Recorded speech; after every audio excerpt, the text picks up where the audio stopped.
अपनी जिद पे आ जाए तो फिर मान के किसी की नहीं देती ना, मान के नहीं देती है। फिर ये टेढ़ी पसली से पैदा है ना, ये इनको आप चाहो कि सीधा कर दें तो ये टूट सकती हैं मगर सीधी नहीं होंगी, ये समझना जरूरी है। आज मेरे भाई 60% तलाकें हो रही हैं किस बुनियाद पर? जरा सा झगड़ा हुआ, वो करा दे खामोश हो जा, देख मान जा, अच्छा नाम खामोश हुई तो क्या कर लेगा तू?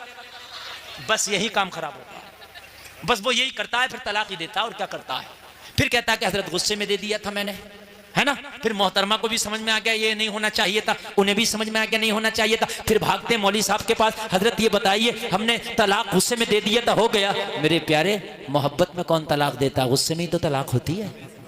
अब पछता रहा है, अब पछता रहा। देखे देने से पहले मौलवी से पूछता, हजरत बीवी बहुत झगड़ा करती है, क्या करूं? तो मौलाना रास्ता बता देता। अरे बात समझ में आ रही है कि नहीं आ रही? हाँ। एक शख्स की बीवी ने कहा, भाई कान खोल कर सुन ले, शरीयत के हिसाब से जिंदगी गुजरी। कहा ठीक। बोली तेरे अब्बा तेरी अम्मा ना मेरे वो बाप है ना मेरी माँ मेरे सास ससुर है, वो शरीयत मुझे मजबूर नहीं करती है कि मैं उनकी खिदमत करूं, मैं नहीं करूंगी। कहने लगा यार मेरे बाप हैं, बूढ़े हो गए, माँ बूढ़ी हो गई, थोड़ा इनकी तरफ भी रहम कर ले, खिदमत कर ले। कहने लगी शरीयत बता रही हो तो बता, तेरे माँ बाप हैं, मैं अखलाकन कर लूं तो ठीक है, ना करूं तो कोई बात नहीं। बात सही है। अगर औरत अपने बच्चे को दूध भी ना पिलाए तो औरत मर्द के ऊपर जिम्मेदारी है कि वो उसको दूध पिलवाए, चाहे मुआवजा दे के पिलवाए। यार बड़ा परेशान आज का होता, तलाक दे बैठता। मगर ये आदमी होशियार था, चलो किसी मौलवी से मिलते हैं। हजरत के पास गया, हजरत घर बिगड़ने वाला है, शादी की थी के बूढ़े माँ बाप को 2 रोटी टाइम से मिला करेंगी, मगर अब वो जो मिल रही थी वो भी खत्म हो गई। वो कह रही है तुम्हारे माँ बाप है, तुम करो, मैं क्यों करूं? मौलाना ने कहा कह तो सही रही, मगर काश अगर कोई अपने मामले में मौलाना के पास जाओ तभी तो तुम्हारे मामलात आसान होंगे। तो मौलाना के पास बाद में जा रहे हो, वकील साहब के पास पहले जा रहे हो, दरोगा जी के पास पहले जा रहे हो, थानेदार साहब के पास पहले जा रहे हो, और रिश्तेदार कह रहे हैं हटेंगे नहीं, टेंशन मत लियो, लगाओ इतने मुकदमे, घर बनने ही ना दे रहा। अभी एक मीटिंग हुई में डीएम के, उसमें तमाम अधिकारी थे, डीएम भी था, तो उसने खुद कहा, बोला 90% जो मियाँ बीवी के मुकदमे हैं वो खुद तो मान जाए, मगर ये जो लिवाहिकीन है ये नहीं मानने देते। हटना मत पीछे, 2 लगा दो, दहेज प्रथा और लगा दो। मेरा मुकदमे, अरे यार अगर कोई मामला है तो समझाओ आपस में, मामलात को बिगड़वाओ मत, मामलात को बनवाओ। मौलाना ने कहा ठीक तो कहती है, तो कहा हजरत ठीक तो कहती है, लेकिन माँ बाप बूढ़े, उन्हें कौन देगा रोटी पका के? तो कहने लगे हम बताएंगे उसका तरीका है तो हम। तो बोला हजरत बता ही दे। तो कहना एक काम करो, दूसरा निकाह कर लो, शरीयत उसकी इजाजत देती है। क्या बात है, वाह भाई वाह। और बीवी से जाके कहना आप सही कह रही थी, शरीयत ने आपको मजबूर नहीं किया कि मेरे बाप बाप की खिदमत करो, आप मत करें, मैं एक और निकाह कर लेता हूं, वो मेरे माँ बाप की खिदमत करेगी, तुम मेरी खिदमत करना। शरीयत ने इजाजत दी है और उसे मना करे तो फिर तुम कहना आप गलत हो, इसलिए कि आप कह रही हो कि शरीयत हमें मजबूर नहीं करता तुम्हारे माँ बाप की खिदमत करने पर, तो फिर शरीयत हमें भी तो इजाजत दे रही है ना। कहने लगे ठीक है, गए बीवी से बोले कोई बात नहीं, आप मेरे वालिदैन की बिल्कुल देख रेख ना करें। बोले ठीक है, शरीयत तो इजाजत दे रही है, हाँ हाँ, लेकिन बोले ऐसा मैं मौलाना साहब से मसला पूछ रहा हूँ, एक निकाह और कर रहा हूँ। कहने लगे क्यों? कहने लगे वो मेरे माँ बाप की खिदमत किया करेगी। कहने लगी मैं हट्टी कट्टी किस लिए हूं, मैं मर गई क्या? मैं हूं तो मुझे बताएं कब गर्म पानी होना, कब ठंडा पानी होना है, कब खाना खिलाना, दूसरे निकाह की जरूरत क्या, मैं हूं ना। तो कहने लगे तुम तो पहले भी थी। तो कहने लगे हमें क्या पता, तुम्हें यह मसला भी मालूम हो जाएगा। शरीयत ने बड़ी आसान जिंदगी बताई है, समझ रहे हैं? शरीयत ने क्या किया, बड़ी आसान जिंदगी बताई है। तो प्रोफेसर साहब की बीवी ने कहा मुझे तलाक चाहिए। प्रोफेसर ने समझाया, मानने को तैयार नहीं, घर वालों ने समझाया, मानने को तैयार नहीं, रिश्तेदारों ने समझाया, मानने को तैयार नहीं, पड़ोसियों ने समझाया, मानने को तैयार नहीं, अईज़ा अक़रबा ने समझाया, मानने को तैयार नहीं। प्रोफेसर हार गया, परेशान हो गया, सर पकड़ के बैठ गया, यार क्या करूं, मेरी बीवी मानने को तैयार नहीं है, तलाक दे दिया, मुआशरे में बड़ी बेइज्जती होगी, तलाक दे दिया, कहीं मुंह दिखाने का नहीं रहूंगा, तलाक दे दिया, घर का घर बिगड़ जाएगा, तलाक दे दिया, छोटे छोटे बच्चों का क्या होगा, तलाक दे दिया, जिंदगी खराब हो जाएगी, तलाक दे दिया, सारा शराजा बिगड़ जाएगा, हो तो क्या हो, लेकिन किसी को मानने को तैयार नहीं। घोड़े पे सवार थी, तलाक चाहिए, तलाक चाहिए। लोगों प्रोफेसर है, लोगों पढ़ा लिखा है, लोगों काबिल है, लोगों एजुकेटेड है, मगर इसकी तालीम इसे बता ना सकी, इसकी पढ़ाई इसे बचा ना सकी, इसकी काबिलियत इसे बचा ना सकी। अब इसको नजर आया डूबते को तिनके का सहारा होता है। जब काबिलियत ने जवाब दे दिया, तालीम ने जवाब दे दिया, लोगों इसके मुआशरे ने जवाब दे दिया,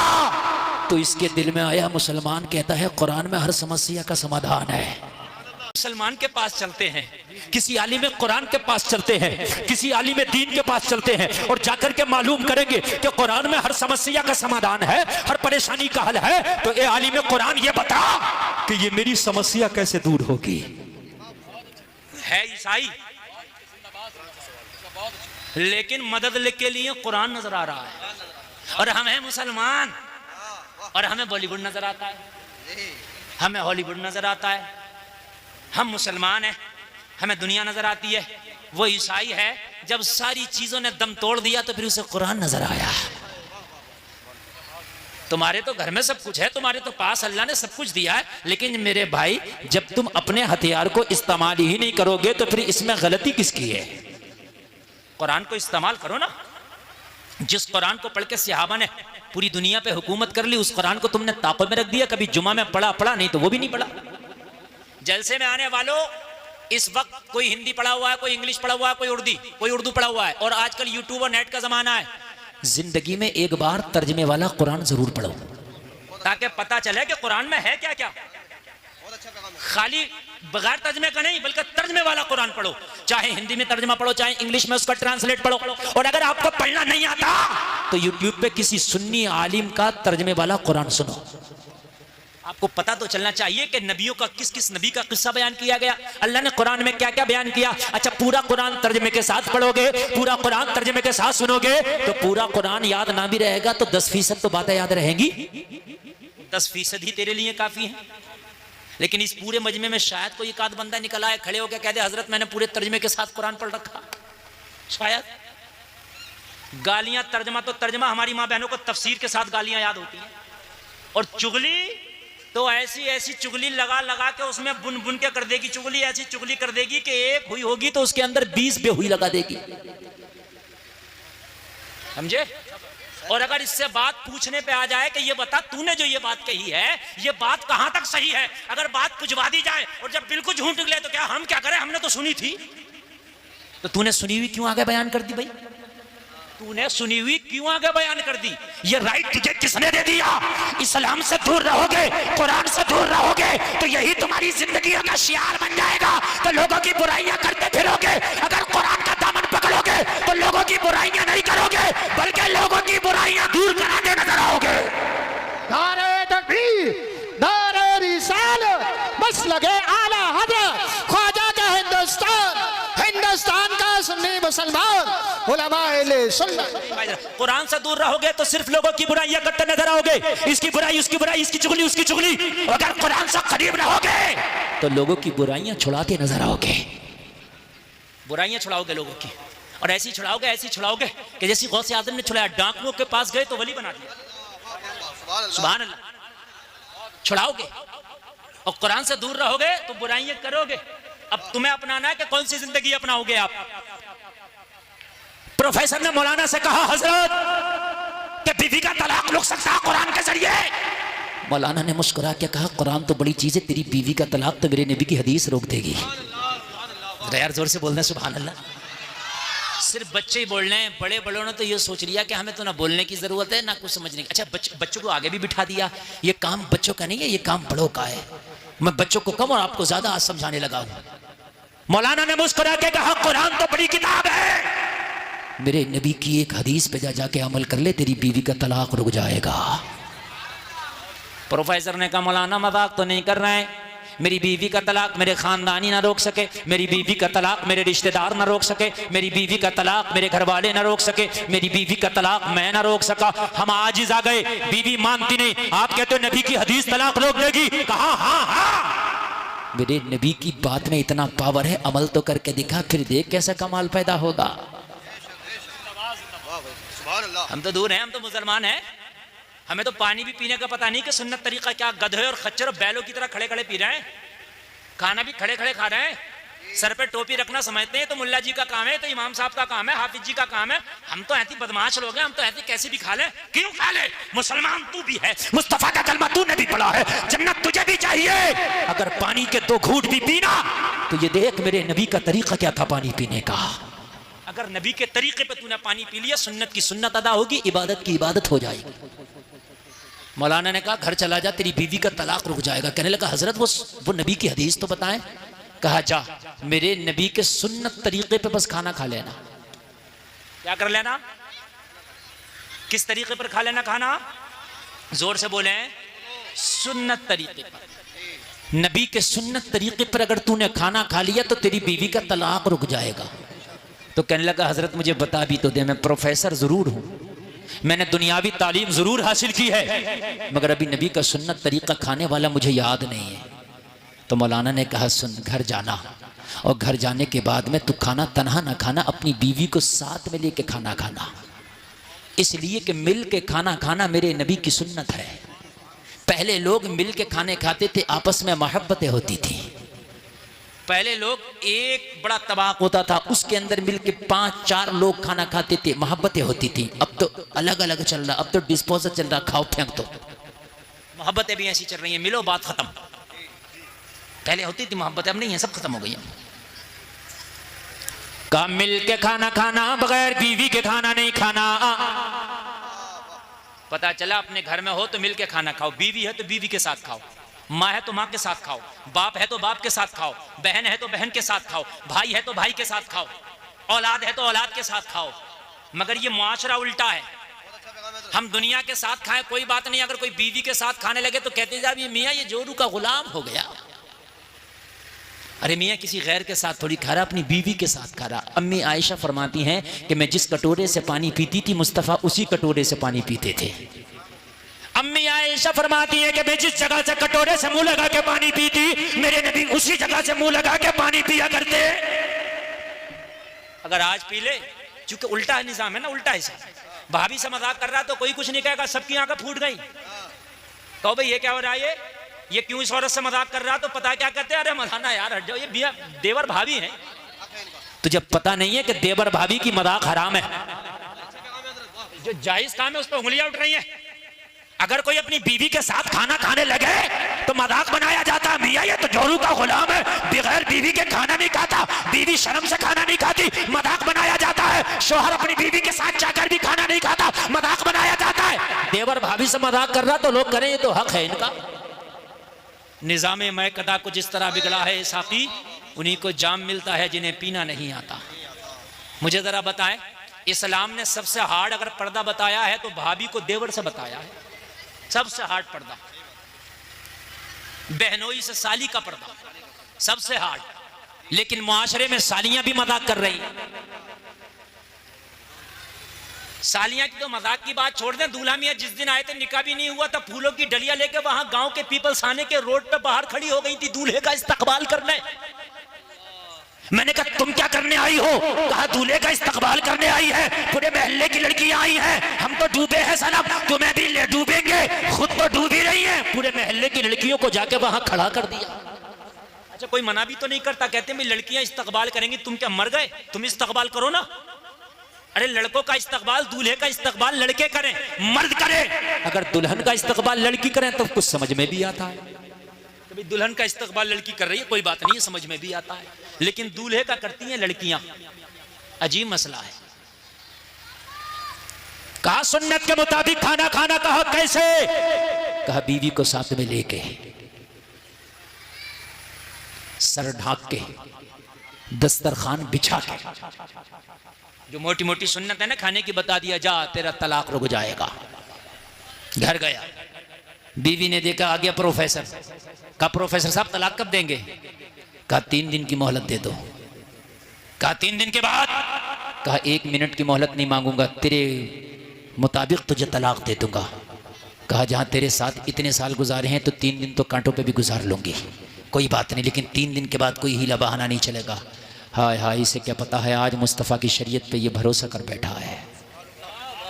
हाय हाय यार, आज एक ईसाई को कितना यकीन था मुस्तफ़ा की एक सुन्नत पर, और सुन्नत भी क्या सिर्फ खाने की सुन्नत, जो कोई ऐसा नहीं है आप में मर्द औरतों में जो कोई भी खाना ना खाता हो। कुछ सुन्नतें ऐसी हैं कि हम उसको, अभी जिनकी शादी नहीं हुई तो शादी वाली सुन्नत उन्होंने नहीं अपनाई अभी, लेकिन खाना तो हर आदमी दिन में 2-3 बार खाता है। कितनी आम सुन्नत है, मगर भरोसा कर बैठा। कहा 3 दिन? हाँ बस 3 दिन। कहा उसके बाद? कहा अगर तू चाहेगी तो तलाक दे दूंगा, रहना चाहेगी तो रख लूंगा। कहने लगी मुझे मंजूर है तेरी शर्त, 3 दिन मैं कांटों पे भी बिता लूंगी। 3 दिन के बाद तलाक चाहिए, कहा मंजूर है। बस खाना बनाया, दोपहर का वक्त था।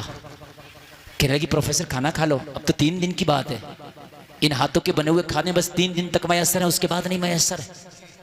प्रोफेसर ने कहा अब तो तलाक होने ही है 3 दिन, अब 3 दिन की तो बात ही है, एक काम करो ना पूरा खाना बना लो, हम साथ मिलके खाएंगे। 3 दिन के बाद पता नहीं तुम कहां और हम कहां, 3 दिन के बाद पता ही नहीं साथ में बैठना नसीब हो या ना हो, साथ में खाना नसीब हो या ना हो। 3 दिन की तो बात है, कहा ठंडा हो जाएगा, कहा ठंडा भी मंजूर है मगर अब तेरे बगैर नहीं खाना मंजूर है। बीवी का बयान है कि प्रोफेसर के ये जुमले सुने ना तो जो बगावत की आग जल रही थी सीने में वो थोड़ी सी कम हुई, मोहब्बत का थोड़ा सा दिया जला। मैं तलाक की डिमांड कर रही हूं और ये मेरे बगैर खाने भी तैयार नहीं है। हाय हाय हाय, मैं तलाक की डिमांड कर रही हूं और ये मेरे बगैर खाने भी तैयार नहीं है। कैसा मोहब्बत वाला शोहर है ये, अल्लाह अल्लाह। अब जरा गौर करें, खाना बन गया, लाई, कहने लगी अच्छा अब आजा प्रोफेसर। प्रोफेसर आ गया, अब तो खा ले। कहा ऐसे नहीं खाना है। कहा फिर कैसे खाना है? कहा ये खुले हुए बाल अच्छे नहीं लगते, इस पे एक चादर ढांक लो और अच्छे से दुपट्टा ओढ़ने के बाद फिर मेरे पास बैठो, फिर आराम से खाना खाना। कहने लगी आज से पहले तो कभी इसने सर के बालों का ख्याल नहीं किया था, आज से पहले तो कभी दुपट्टा का ख्याल नहीं किया था, आज से पहले तो कभी चादरों का ख्याल नहीं किया था, लेकिन आज ही से क्या हो गया? बड़े सलीके की बातें करने लग गया। आज क्या हो गया? बड़ी भलाई की बातें करने लग गया। आज क्या होगा? बड़ा सीधा सीधा चल रहा है। मगर कहने लगी 3 ही दिन की तो बात है। लाई चादर अंदर से ओढ़ लिया, अब खाने लगी तो फिर प्रोफेसर ने हाथ पकड़ लिया, कहने लगा ऐसे नहीं खाना, कोई पवित्र कपड़ा हो उसे ले आ और उसके ऊपर खाना रख फिर खाएंगे। कहा खाने से और फिर कपड़े से क्या मतलब, यानी दस्तरखान से क्या मतलब? कहने लगा अगर गिर गया खाना खाते हुए तो आपको बिस्तर धुलना होगा और आपको तकलीफ होगी धुलने में, इससे बेहतर है दस्तरखान बिछा लिया जाए ताकि आपकी तकलीफ कम हो जाए। सोचने लगी 3 दिन बाद तलाक होना और मेरी छोटी छोटी तकलीफ का कितना ख्याल है इसे। क्या बात है मुफ्ती साहब, नबी की हर सुन्नत में हिकमत है मेरे अजीज। हम तो ऐसे ही छोड़ देते हैं, अगर चाय भी पीते हैं तो फैशन में 2 घूंट तो उसी में छोड़ देते हैं और इसको फैशन समझा जाता है। और अगर कोई प्लेट अपनी साफ करे ना तो आदमी गौर से देखता है कि पता नहीं इसको खाना कब से नहीं मिला, भाई अजीब चाट रहा है ये। हाँ, उसको गवार समझा जाता है, फैशन बनाया 2 घूंट छोड़ना। जिस दिन तुम मरेगा नामा अमाल में तेरा रजिस्टर खोला जाएगा, ये 2 घूंट चाय जो फेंकी गई है ये तेरे रजिस्टर में लिखा होगा। अल्लाह के हुजूर तुझे खड़े होकर इस 2 घूंट चाय का हिसाब देना होगा। नालों में फेंकी गई है ना ये जो 2 घूंट चाय है, इसका हिसाब देना होगा। ये जो शादी में गए थे बिरयानी से प्लेट भर ली थी, मोटा मोटा खा के जो छोड़ आया था तू, ये कयामत में ना तेरे रजिस्टर में लिखा होगा। वाह भाई वाह मुफ्ती साहब वाह। ये जो रोटी खा रहा था ठंडी थी फेंक दी थी, छू नहीं रहा था, वो लिखा गया तेरे नामा अमाल में। हाँ, ये लिखा गया है। आज अगर बारात 400 लोगों की आ रही है तो खाना 600 का बनाया जा रहा, पता 200 का तो बर्बाद करके जाना इन 400 को। समझ रहे हैं आप? चूंकि अगर चाट के खाएगा साफ करके खाएगा तो इज्जत होगी। तुझे पता नहीं तेरे नबी मोहम्मद रसूलुल्लाह जब खाना खाया करते तो उंगलियों को इतना चाटा करते मुंह में लेके कि उंगलियां सुर्ख हो जाती। ये नबी की सुन्नत थी। और एक बात और बता दूं मैं आपको, एक बात और बताऊं मैं आपको, मेरी बात जरा मोहब्बत से सुनते रहे। पूरी दुनिया का कोई ऐसा चूर्ण नहीं बना, पूरी दुनिया का कोई ऐसा टैबलेट नहीं बना जो खाने को इतना तेज हजम करे जितना तेज ये मुंह का लुआब हजम करता है। नहीं बना। खाना जितना चबा के खाओगे इतना ही जल्दी हजम होगा, खाना जितना चबा चबा के धीरे धीरे खाओगे इतना ही तेरे पेट के लिए फायदेमंद होगा। इसलिए कि चबा के खाने में लुआब भी जाएगा और जब लुआब ज्यादा जाएगा तो खाना जल्दी हजम होगा। समझ में बात आ रही है? गन्ना है और एक गन्ने का रस है। गन्ना हाजिम है और गन्ने का रस भी लो काबिज है। मियाँ चीज एक है लेकिन असर 2 क्यों? और हमारे जो बूढ़े लोग हैं ये बता देंगे मगर मैं बता दूं आपको, यानी गन्ने का रस पियो तो काबिज और गन्ना अगर खाओ तो हाजिम। तो रस हम ऐसे ही पी लेते हैं, वो भारी हो जाएगा, लेकिन जब गन्ना खाएंगे तो एक एक कोई को चूस चूस के खाएंगे तो रस के साथ में मुंह का लुआब भी जाता है। जैसे लुआब जाएगा तो वो हाजिम हो जाएगा। समझ रहे हैं? वो हाजिम हो जाएगा। ये जो खाने खाए जा रहे हैं और खाने जो हम खा रहे हैं आज अंग्रेजों के तरीके पर, यही तो वजह है, यही तो वजह है कि पेट वक्त से पहले निकल गए। यही तो वजह है, पहले पूरे गांव में किसी एक दो का पेट निकला हुआ होता था, आज हर घर में दो चार के निकले हुए हैं। नबी की सुन्नतों को छोड़ो, ऐसी परेशानी होगी। अगर सुन्नत के मुताबिक खाना खाओगे, मेरा दामन पकड़ लेना, कसम खा के कहता हूं किसी को भी पेट की शिकायत नहीं होगी, निकलेगा ही नहीं, वजन कम करने की जरूरत ही नहीं पड़ेगी। नबी फरमाते हैं कि खाना खाओ, जब थोड़े से भूखे रह जाओ तो हाथ खींच लो। और मियाँ है, अगर बढ़िया कोरमा हत्ता आ जाए तो हाथ खींचता, डोंगे खींचता। मेरी बात गलत तो नहीं है?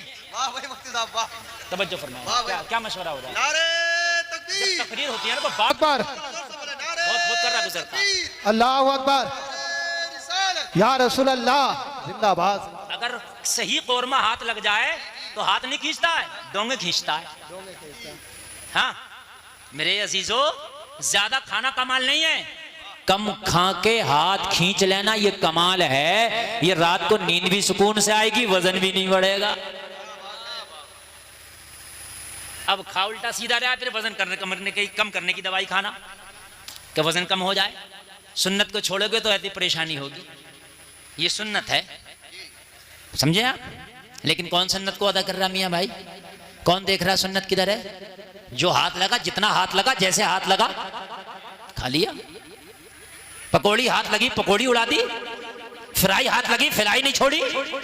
कौरमा हाथ लगा, वो भी बिरयानियां फाड़ दी। फिर कह रहा मौलाना एसिडिटी नहीं जा रही है, लीवर फैटी हो गया। खुदा की कसम, मुस्तफा की सुन्नत पे तो आ। अगर तेरे मुकद्दर में बीमार होना होगा तो मैं कह नहीं सकता, लेकिन अगर मुस्तफा की सुन्नत के मुताबिक तूने खाना अपना लिया तो तेरी सेहत भी बनी रहेगी, इबादत भी तेरी बनी रहेगी। नारे तकबीर, सेहत भी लाजवाब, नारे रिसालत, दोनों चीजें लाजवाब। सुन्नतों के तो यार मामले ही लाजवाब। जितना खाना तुम्हारे सामने आ जाए वो खाना तुम्हारे लिए जरूरी है, तुम्हारे नामा अमाल में लिख दिया जाता है। जब टेबल पे खाने के लिए बैठो, दस्तरखान पे खाने के लिए बैठो, तो उतना ही निकालो जितना खा सको, उतना ना निकालो कि जितना खा ना सको, इसलिए कि क़यामत में इसका हिसाब देना है। जो छोटे छोटे जर्रे आप अपनी प्लेट के साफ कर ले तो वो दुआ करते हैं, या अल्लाह इसने हमें फिकने से, नाले में जाने से बचा लिया, ए परवरदिगार तू इसकी बख्शिश फरमा देना। ये वो छोटे छोटे जर्रात दुआएं करते हैं। प्रोफेसर ने कहा दस्तरखान बिछा ले, लोगों बीवी ने दस्तरखान भी बिछा लिया, अपने सर पे चादर भी रख लिया। अब जरा गौर करो, गौर करो, खाना खाने के लिए हाथ बढ़ाया तो प्रोफेसर का लोगो तरीका देखो। उसने सबसे पहले जो बीवी की प्लेट थी उसमें खाना निकाल के पेश किया। पहले आप तनावुल फरमाए, पहले आप खाना खाएं। बीवी देखती जा रही है, हैरत में पड़ गई। मैंने 3 दिन की डेट रख दी है, 3 दिन के बाद ये मुझे तलाक दे देगा, मुझे तलाक लेना है। लेकिन मोहब्बतों का आलम यह है कि मेरे बगैर खाने तैयार नहीं है, पहले मुझे खिला रहा है, बाद में खुद खा रहा है। अगर मैंने तलाक ले भी लिया तो हो सकता है इतना ख्याल करने वाला शोहर मिले या ना मिले, इतनी मुरफ़्फ़त करने वाला शोहर मिले या ना मिले, इतना ध्यान रखने वाला शोहर मिले या ना मिले। बीवी का बयान है, मैंने खाने का लुक़मा तो खाया, मगर अंदर से मेरे दिल में जो मोहब्बत का दीप जला था मैं उसे बयान नहीं कर सकती।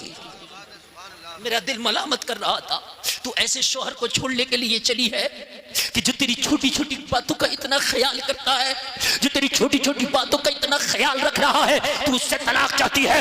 बीवी का बयान है कि मुकम्मल खाना खा के ना निपटी थी, मेरा दिल भराया, आंखें नम हो गई। प्रोफेसर कहता है रोती क्यों है? कहने लगी रो इसलिए रही हूं, मैं कितनी बेवफा हूं, मैं आज तक तुझे समझ ना सकी, मैं आज तक तुझे पढ़ ना सकी, मैं अभी तक तो तुझे खुद गर्ज समझती थी, मैं अब तक तो तुझे आम इंसान समझती थी, लेकिन यकीनन तू मानवता की बहुत बड़ी मिसाल है। तुझे पता है 3 दिन के बाद तलाक होने वाला है, फिर भी मेरा इतना ख्याल तू कर रहा है। कसम खा के कहती हूँ जमाना कुछ भी कहे अब तलाक नहीं होगा। अल्लाह सुभान अल्लाह। जमाना कुछ भी कहे अब तलाक नहीं होगा, जमाना कुछ भी कहे अब मुझे तलाक तुझसे नहीं चाहिए। अल्लाह अल्लाह, जलसे में आने वालों जरा गौर करना, कहा तलाक नहीं चाहिए, कहा अब तुझसे तलाक नहीं चाहिए, तेरे साथ रहना। प्रोफेसर खाना खा के निपटा और खाना खाने के बाद कह रहा था एक सुन्नत पे अमल कर लो तो होता तलाक रुक जाए, मुकम्मल मजहब इस्लाम पे अमल कर लो तो क्या क्या परेशानी ना रुक जाए। सुभान अल्लाह। अगर एक नबी की सुन्नत पे अमल कर लिया जाए तो होता तलाक रुक जाए। तलाक बहुत बड़ी बात है, बहुत बड़ी बात है मेरे अजीज। तलाक